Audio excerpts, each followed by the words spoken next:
I'm in another very different part of Belgrade. Well, first thing we can notice is it's really quiet. Look at that beautiful church in the background. I've just walked up a relatively steep road to get to Gardoš Hill. A few interesting features around here. The city I'm in, or place I'm in within the city of Belgrade, is Zemun. It's really the tale of two cities, Belgrade, in many ways, because it developed separately from what we know is the heart of Belgrade over hundreds of years. I'm going to show you some evidence here of the history and story of this place. Probably the first thing to have a look at is this tower, which we'll get to in a second.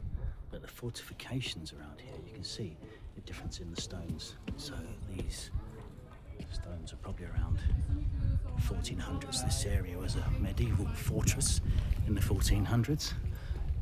This fantastic building here, this is built a lot later, 1896, and it was built not by the Serbs, not by the Ottomans, but by Austro-Hungarians, 1896. And they were building this to celebrate 1,000 years of the ancestors of Hungarians arriving in Western Europe.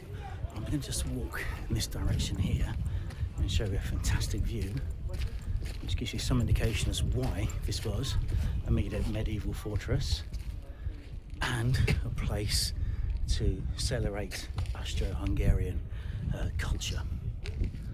There we go.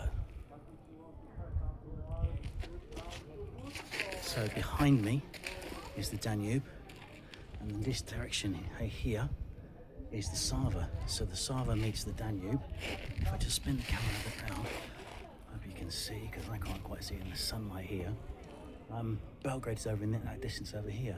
So all the area that we're standing on over here was largely Austro-Hungarian for hundreds of years. You can actually still see that, the influence there, sort of the low-rise buildings and the small houses that are put together. But we're at a high point here, and just below this whole area here is part of a wider, flatter area, Pannonian Basin. Very quiet, very peaceful.